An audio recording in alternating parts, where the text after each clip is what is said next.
Haji Muhammad Yusof. Selepas itu Yang Muhammad Datuk Said Ibrahim. Sila kemukakan nama-nama yang siapa yang nak ucap. Silakan Muhammad. Assalamualaikum warahmatullahi wabarakatuh dan salam sejahtera Tuan Yang Dipertua dan ahli-ahli yang berhormat. Alhamdulillah, pada petang ini kita sedang membahaskan satu rang undang-undang yang membabitkan sekelompok kaum yang dipanggil Melayu, yang mana mereka ditempatkan di situ sejak tahun 1899 dengan 7 kampung yang disebut oleh Yang Berhormat Datuk Ibrahim tadi, dengan kuasaan tanah lebih 200 ekar. Kita tak menafikan bahawa dalam Bandaraya Kuala Lumpur ini hanya kampung baru yang masih kita kata kurang ataupun tidak membangun, dan masih menampakkan lagi kekampungan, sedangkan aset di situ adalah nilaian yang paling tinggi.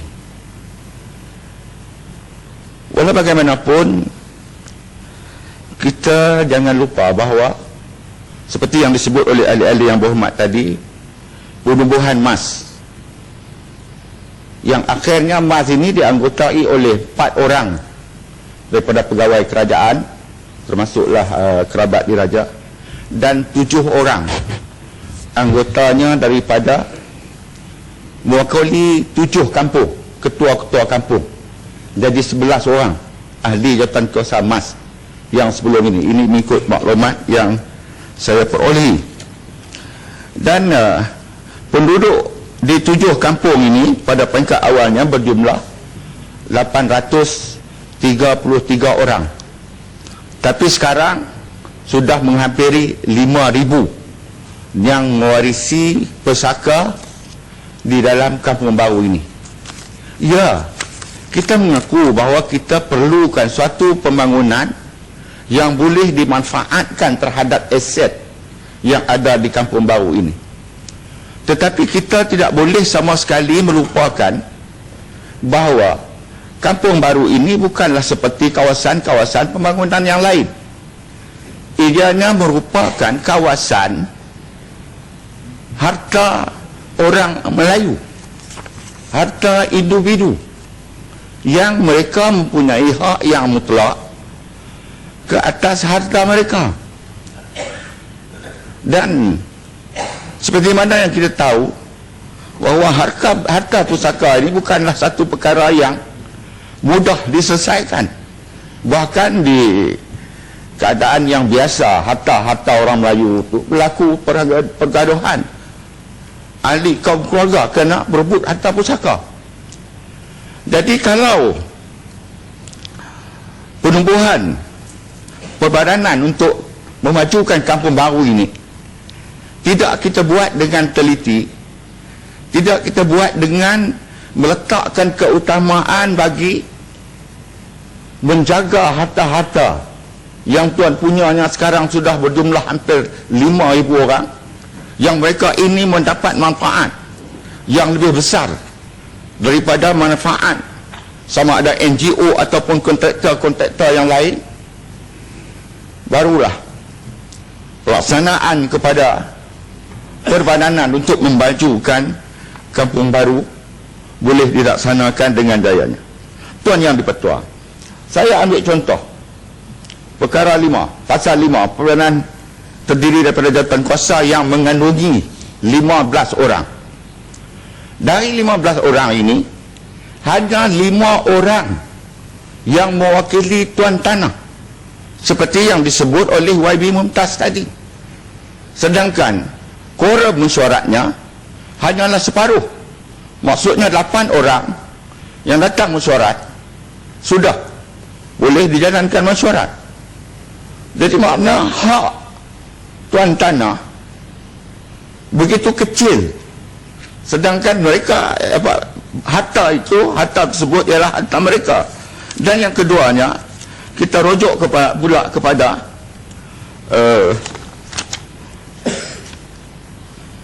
Majlis Penasihat, yang mana Majlis Penasihat ini terdiri daripada pengurusi dan tidak lebih 14 orang yang merupakan wakil masyarakat Kampung Baru. Ini satu benda yang kita rasa terbalik. Tuan punya harta menjadi penasihat yang mutlak, dan nasihatnya seperti yang disebut oleh Datuk Haji Rahim tadi, dia nasihat ni boleh jadi lembaga ni terima ataupun tak terima, sedangkan harta ni adalah harta dia. Dia pula nak nasihat orang untuk mentadbir harta dia. Macamlah rumah saya, ada orang datang nak perbetul dapur sikit, nak bagi elok apa semua, dia pun buat. Rumah saya tak kata apa pun. Saya kata tak boleh lah, dia kata nak buat juga. Bila dia buat, dia pula minta kat saya. Ini pun macam tu.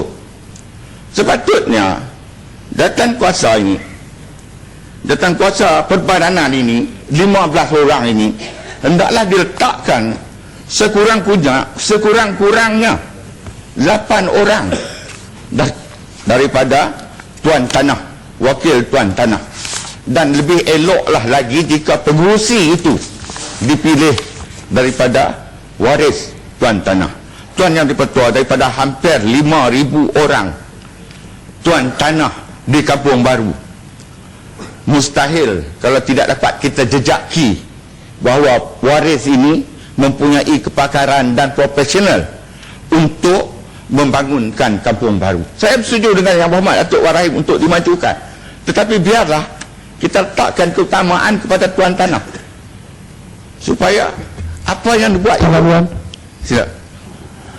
untuk Yang Berhormat Tan Sri Yang Dipertua, untuk pengetahuan Yang Berhormat, di Kampung Baru ni kita dah buat sejak teliti, ada 8 orang Tan Sri yang asalnya daripada Kampung Baru. Terima kasih, itu untuk pengetahuan je lah. Jadi kalau nak pengurusi boleh lah ambil orang Kampung Baru. Terima kasih. Jadi saya tak sila.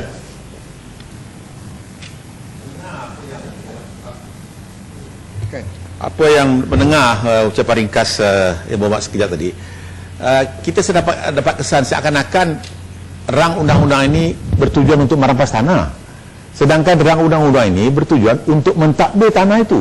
Jadi tak timbul soal mesyuarat tak cukup quorum sehingga ada kemungkinan hak pemilik tanah akan dicabul. Jadi harus dibezakan, Yang Berhormat, dibezakan antara tanggungjawab atau fungsi perbadanan mentadbir dan membangun tanah dengan mengambil tanah, sedangkan hak pemilik tanah tetap terpelihara. Terima kasih. Terima kasih. Yang pertama sekali yang disebut oleh Yang Berhormat Datuk Rahim tadi, ada 8 orang Tan Sri. Itu Datuk tak kira lagi, Datuk Sri tak kira lagi, yang proporsional tak kira lagi. Okey, itu membenarkan apa yang saya sebut tadi. Berkenaan dengan perkara yang disebutkan oleh Yang Berhormat Datuk Firdaus, saya pun tak timur di situ. Yang saya bangkitkan sekarang ini supaya tuan tanah diberi hak, diberi fungsi yang lebih untuk mentadbir tanah sendiri. Kalaulah jawatan kuasa perbadanan ini 15 orang, apa salahnya 8 orang mewakili tuan-tuan tanah tersebut berdasarkan jumlah dan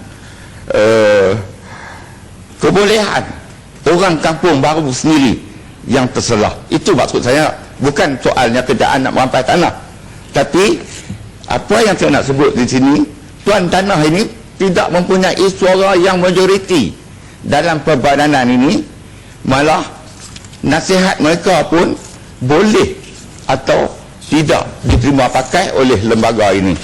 Sedangkan lembaga penasihat ini 100% terdiri daripada wakil tuan tanah, sedangkan lembaga ataupun perbadanan ini tidak melebihi 50%. Jadi maksud sayanya, orang yang bukan tuan tanah buat kerja dinasihatkan oleh tuan tanah, dan orang yang buat kerja di atas tanah untuk majukan tanah itu boleh menerima atau tidak menerima nasihat daripada tuan-tuan tanah. Itu maksud saya.